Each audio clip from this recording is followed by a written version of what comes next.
कि अगर तुम कुकर्म करोगे तो तुम्हें कोई राजा और वीर नहीं कहेगा।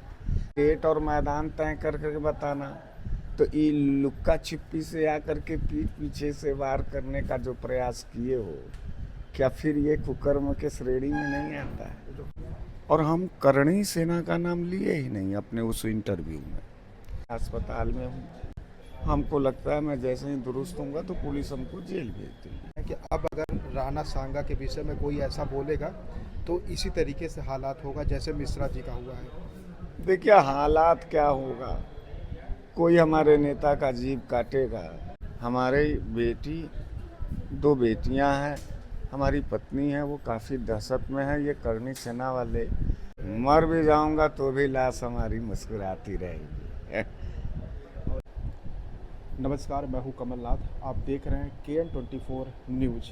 हमारे फ्रेम में देख रहे हैं बनारस वाले मिश्रा जी, जो कल इनके साथ जो हमला हुआ और पूरी तरीके से कुछ लोग मिलकर इन पर जो है हमला करते हैं, वो पूरी जानकारी हम लेंगे। और अभी ये देखिए बनारस वाले मिश्रा जी जो है स्ट्रेचर पर इस तरीके से जो है लेटे हुए हैं। जो अन्याय होता है उसके खिलाफ आवाज़ उठाते हैं, लेकिन आज खुद ये स्ट्रेचर पर लेटे हुए हैं। वो पूरी जानकारी लेंगे वास्तव में आखिर क्या हुआ था। मिश्रा जी, आज जो दर्शक आपको देख रहे हैं, कमेंट कर रहे हैं, बहुत वो आंसू बहा रहे हैं, क्या कहना चाहेंगे? देखिए, मैं अपने साथियों से कहना चाहता हूँ कि हिम्मत बनाए रखिए। यह जो लड़ाई है, यह लड़ाई रोटी बेटी और खेती का है। हमले होते रहेंगे। हमलों से डरने वाले समाजवादी साथी नहीं। देखिए, हमारा दलित सांसद श्री रामजी लाल सुमन जी के घर पर करणी सेना वाले लोग ईटा पत्थर जा कर के चलाए। यह देश है, इस देश में कानून है, इस देश में अदालत है, इस देश में पुलिस है। अगर आपको किसी के बात से ठेस लगती है तो उनके यहाँ जाना चाहिए, पुलिस में जाइए, अदालत में जाइए, उनको सज़ा कराइए। लेकिन स्वयं आप फैसला करने वाले हो जाए तो फिर ये देश के कानून, अदालत और पुलिस पर एक जोरदार तमाचा। चूँकि वो हमारे नेता थे, इसलिए हम अपने नेता के पक्ष में बोले।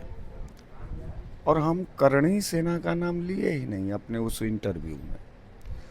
हमने ये कहा कि इस तरीके का कार्य करने वाले को कुकर्मी कहा जाता है। चूँकि वो सेना बना के गए थे तो कुकर्मी सेना है। इन लोगों का आरोप ये है कि हमने माँ करणी का अपमान किया। तो इसमें मैं आपसे पूछना चाहता हूँ, वीडियो है, इसमें माँ का कहाँ अपमान हो गया? लेकिन आपने जो है चैलेंज दिया था। हाँ, निश्चित रूप से। जब कोई हमारे नेता श्री अखिलेश यादव जी को गोली मारने के लिए बात करेगा, कोई हमारे दलित सांसद रामजी सुमन जी का जीभ काटने का 51 लाख रुपया रखेगा, तो हम नहीं बोलेंगे? हमारा अधिकार नहीं है? हम डर जाएं? हम डरेंगे इस देश के कानून से, हम डरेंगे इस देश के लॉ एंड ऑर्डर से, अदालतों से, और किसी से हमको नहीं डरना है। मिश्रा जी, जो कातिल था, जो आप पे हमला किया, वो जिस तरीके से आपके ऊपर प्रहार किया था, बहुत ही देखिए, वो आया, नासमझ है, और वो पैसा लेके आया था करणी सेना वालों से हमारे ऊपर हमला करने के लिए। वो करणी सेना से था। हाँ, वो करणी सेना से था, उसका पोस्ट आ गया है। हमको हमारे घर पर करणी सेना का यहाँ जिलाध्यक्ष है आलोक सिंह, वो तस्वीर डाला था, हम बाहर थे, फेसबुक पे लिखा कि फरार हो गया है, कायर है। व्हाट्सएप पर हमको धमकी दिया था कि आ जाओ, समर्पण कर दो। उसके बाद हम लोग सोचे कि ठीक है, लेकिन हमने ये सूचना पुलिस को 5-6 दिन पहले ही दे दिया था, LIU को भी दे दिया। पुलिस एकदम ढीली थी। अब कल का घटना पूरा देख करके ये लग रहा था कि कहीं ना कहीं पुलिस का भी सहयोग रहा उस हमले में। और जब कल हमने जब पकड़ करके सौंपा तो पुलिस हमारे ही खिलाफ एफआईआर मेरे ही ऊपर हमारे घर चढ़ा वो 7-8 लोगों के साथ कट्टा और चाकू लेकर के हमारे ऊपर हमला किया। पुलिस हमारे ही ऊपर मुकदमा की और हम ही को जेल भेजने की तैयारी में है। मैं अस्पताल में हूँ, हमको लगता है मैं जैसे ही दुरुस्त होऊंगा तो पुलिस हमको जेल भेज देगी। यानी प्रशासन पर विश्वास नहीं है आपको? नहीं, हम अब नहीं है। मेरे घर में मेरी पत्नी है, 2 छोटे बच्चे हैं।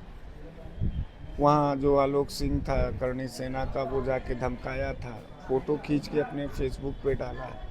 ये जो लड़का है हमलावर है, ये कह रहा है कि हम करणी सेना के नहीं हैं, लेकिन इसका 6 दिन के पहले का पोस्ट है और ये माँ करणी का कसम खा रहा है। तो ये पूरी तरीके से भाजपा के आड़ में, और ये भाजपा का कार्यकर्ता है। तो हम ये समझ ही नहीं पा रहे हैं कि अच्छा, पुलिस जो बयान दे रही है, पुलिस पूरी तरीके से घोर अन्याय वाली बयान दे रही है और भ्रम फैलाने वाली बयान दे रही है। लेकिन मिश्रा जी, कुछ लोग ये पक्ष कर रहे हैं कि अब अगर राणा सांगा के विषय में कोई ऐसा बोलेगा तो इसी तरीके से हालात होगा जैसे मिश्रा जी का हुआ है। देखिए, हालात क्या होगा, कोई हमारे नेता का जीभ काटेगा तो हम बार बार इस हालात का सामना करेंगे। हमारा एक समाजवादी सिपाही अपने नेता का अपमान नहीं करेगा, और राणा सांगा जी का अपमान कोई करता ही नहीं है। इतिहास के किताब को हम आपको दे दें, आप उसको पढ़ लीजिए तो ये आपको गोली मार दें। इतिहास का पन्नवे ना पढ़े थे, और हम उस विषय पे नहीं जाना चाहते हैं। हमारा सिर्फ ये है कि दलित सांसद के ऊपर तुमने ईंटा चलाया, हम उसका विरोध करेंगे। हम माँ बहन की गाली तो दिए नहीं हैं, हमारा पूरा एविडेंस निकाल लीजिए। पुलिस ये कह रही है कि जो हमलावर आए थे इनसे पुरानी रंजिश थी, तो पुलिस हमको बता दे कि कौन सी पुरानी रंजिश थी, कब हमसे लड़ाई हुई थी। हम पुलिस से ये भी पूछना चाहते हैं कि पुलिस कह रही है कि हरीश मिश्रा, बनारस वाले मिश्रा जी अपने साथियों को लेकर के आए और थाने पर जो है हंगामा किया, हमारे ऊपर ही मुकदमा कर रही है। तो पुलिस जितना आरोप लगा रही है, हम पुलिस से कहना चाहते हैं कि हमारे पास पूरा एक रिकॉर्ड है, एविडेंस है। आप अपने से तो कलम चला सकते हैं, लेकिन इस देश की अदालत में जब आप जाएंगे और अगर आप आरोपी सिद्ध हो जाएंगे तो बनारस की जनता फिर आपको भी क्षमा नहीं करेगी, और फिर आपको अपने इस गलत कार्यों का सज़ा भी भुगतना पड़ेगा, क्योंकि हम समाजवादी हैं और बड़े जिद्दी ब्राह्मण हैं, हम अपमान नहीं सहते हैं। हाँ। अब तो कमज़ोर आप नहीं हो गए हैं इस घटना के बाद? हमको तो नहीं लगता, हमको तो लग रहा है कि मैं और ज़्यादा मजबूत हूँ, बहुत ज़्यादा मजबूत हूँ। और कुकर्म करने वालों से एक बात और कहना चाहता हूँ कि अगर तुम कुकर्म करोगे तो तुम्हें कोई राजा और वीर नहीं कहेगा। ये फिर कायराना हरकत था। हम तो उस वीडियो में कहे थे कि डेट और मैदान तय करके बताना, तो ये लुक्का छिपी से आकर के पीठ पीछे से वार करने का जो प्रयास किए हो, क्या फिर ये कुकर्म के श्रेणी में नहीं आता है? जो कि उनको वीर वीर है और चुप के वार कर रहा है। तो ये पूरा मिली जुली भाजपा इसमें शामिल है। हमारे श्री अखिलेश यादव जी ने कहा था 3 दिन पहले प्रेस कॉन्फ्रेंस में कि अगर हमारे किसी भी नेता और किसी भी कार्यकर्ता पर हमला होता है तो उसकी सीधी जिम्मेदारी योगी आदित्यनाथ जी होंगे। और परसों योगी आदित्यनाथ जी यहाँ बनारस में थे, मोदी जी भी थे, और मैं उस वक्त पुलिस के हिरासत में था।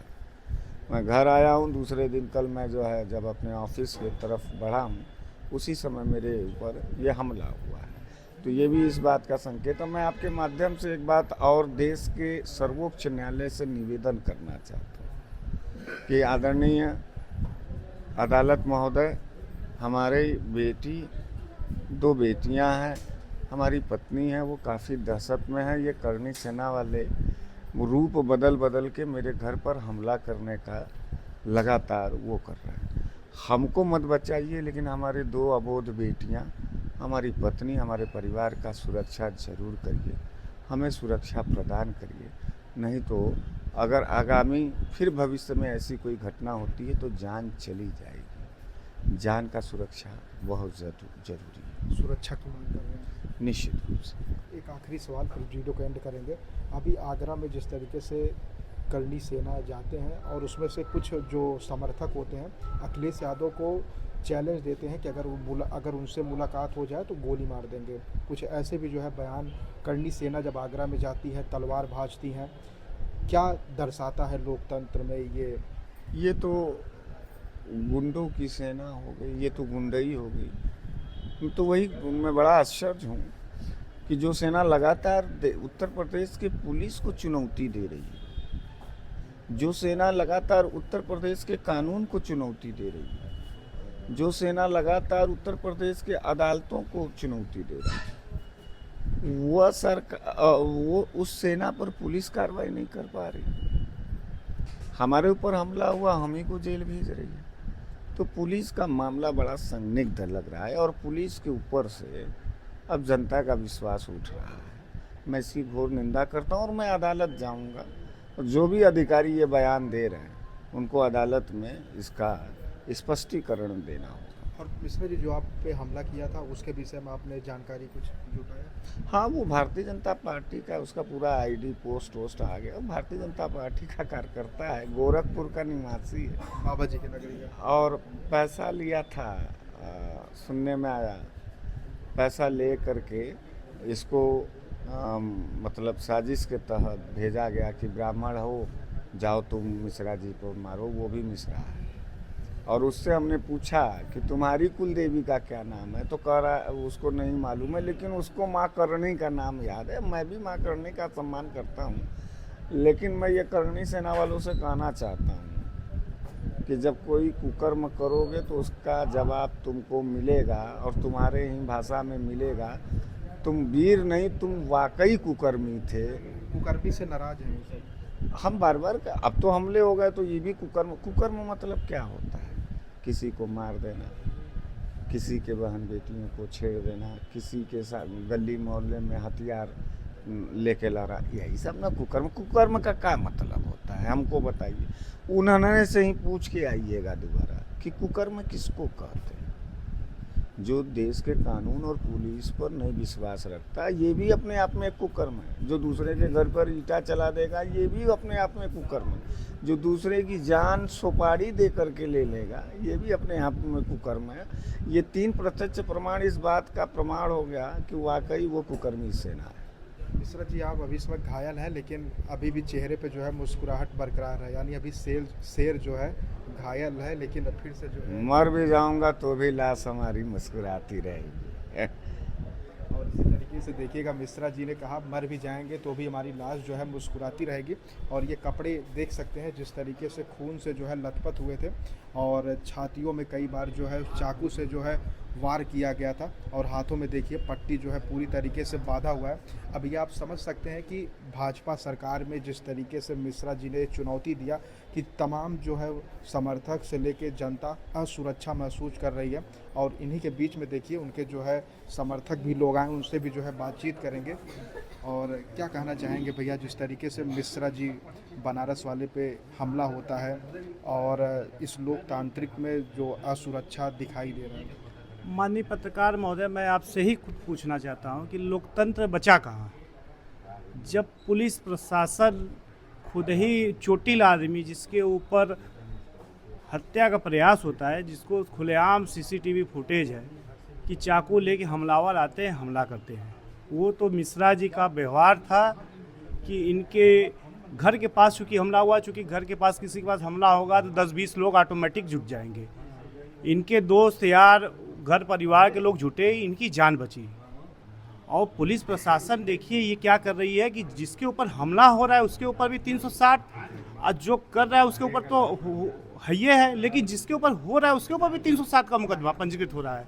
ये कितनी विडम्बना है। मैं इस सरकार से पूछना चाहता हूँ कि लोकतंत्र बचा कहाँ? लेकिन भैया, जब कुछ लोग ये कहते हैं कि जब आप हमें उकसाएंगे तब इस तरीके का हमला आप पर होगा। नहीं तो उकसाना हुआ कि ये तो भाई तो बदले की राजनीति हो गई। फिर अगर मैं किसी का अगर हत्या करूं तो हत्या करने वाले के ऊपर भी अगर 302 हो और हमारे ऊपर भी 302, ये कौन सा कानून है? कानून तो रक्षा करने के लिए होता है भाई। जो उपद्रव करने के लिए आए, जो इनकी हत्या के प्रयास के लिए आए, उनके ऊपर आप मुकदमा लगा गिरफ्तारी करें। ये कौन सा न्याय है कि आप दोनों पक्ष की कार्रवाई कर रहे हैं? जो मार खा रहा है उसके ऊपर भी मुकदमा और जो मार रहा है उसके ऊपर भी मुकदमा, ये कौन सा न्याय है? लेकिन जब करनी सेना आगरा में जब जाती है और अपने अस्त्र शस्त्र के साथ उस जन सैलाब में लोग रहते हैं और लालजी सुमन के कहते हैं अगर मुलाकात हो जाए तो उनको छोड़ेंगे नहीं, ये सब सुनिए, करनी सेना है क्या? ये तो भाजपा की बनाई हुई एक सेना है जो अभी अभी जिंदा हो गई। और इस सेना को मैं भड़वी सेना कह रहा हूँ। ये भड़वी सेना 8-10 की तादाद में आए थे मिश्रा जी को मारने के लिए। जब वहाँ की जनता जब उठी इनको पीटने के लिए तो चले भाग। तो ये भड़ुओं की सेना है, रुक के सामना किए होते आम जनता का। अब जब आप उनको भड़वी सेना कह दे रहे हैं तो ये नहीं लगता कि आप फिर से उनको उकसाने का प्रयास? नहीं, ये अराजक तत्व हैं। उकसाना क्या है? ये अराजक तत्व हैं। ये गोली मारने की बात करते हैं तो इनकी गोली कोई खाने के लिए बैठा है? आए एक दिन फैसला कर ले, एक दिन समय डेट दे दें और समाजवादी भी पहुंच जाते हैं, इनकी भड़वी सेना भी आ जाती है और देख ले कि कौन कितने पानी में। पूर्व मुख्यमंत्री को आप गोली मारने की बात करते हैं। हम लोग गोली मारने की बात सुने? हमारे नेता को आप गोली मारेंगे, हमारे नेता पे आप ऊपर जानलेवा हमला करेंगे, हम लोग बैठ के हाथ में चूड़ी बांधे रहें, चूड़ी पहने रहें? लेकिन वो अपने आप को वंशज मानते हैं राणा संगा के और शिवाजी के। अरे तो हम भी तो भाई मेरा नाम राहुल यादव है तो मैं भी तो श्री कृष्ण जी का वंशज हूँ। कोई न कोई यहाँ पर ये परशुराम जी के वंशज हैं, पंडित जी हैं, तो कोई न कोई तो भाई किसी न किसी भाई वंशज तो ही है। तो क्या मैं वो अपने वंशजों का नाम लेकर दूसरे के ऊपर हमला करूँ? यही लोकतंत्र है, यही संविधान में लिखा गया है। अगला कदम क्या होगा भैया? अगला कदम अब ये पार्टी फैसला करेगी और ये पुलिस प्रशासन को फैसला लेना है कि आपके वो अपने ऊपर लगे काले चश्मे को हटाइए कि आप एक हमलावरों का आप साथ दे रहे हैं। खुलेआम एसीपी कह रहे हैं कि दोनों पक्ष की कार्रवाई इनके मतलब इनके व्यक्तिगत रंजिश थी इनकी। अरे व्यक्तिगत रंजिश थी तो आप बताइए किस प्रकार की इनकी रंजिश थी? क्या ऐसा नहीं लगता मामले को जो है दबाया जा रहा है रंजिश के नाम लेकर? ये आप पत्रकार महोदय जानते हैं कि बनारस जिले में करनी सेना के एक वर्कर नहीं रहे होंगे। जहाँ तक हमको जानकारी, करनी सेना अभी ये पैदा हुई है 10 दिन 20 दिन से। ये भाजपा के लोग हैं और भाजपा के नेताओं और ये उत्तर प्रदेश की पुलिस इनके पीछे है, ये सब करा रही है। और इसी खास वीडियो को आप देखिएगा। आज जो है बनारस वाले मिश्रा जी से खास बातचीत हुआ, ये फ्रेम में देख सकते हैं जो अभी स्ट्रेचर पर ये मौजूद हैं और इनके समर्थक लगातार इनसे मिलने के लिए आ रहे हैं और इनके समर्थक ये चाह रहे हैं कि जल्द से जल्द ये ठीक हो जाएं और फिर जिस तरीके की लड़ाई लड़ते हैं अन्याय के खिलाफ, इनके समर्थकों का कहना है। इस खास वीडियो को आप देखते रहिए। तब तक आप देख रहे थे KN24 न्यूज़। धन्यवाद।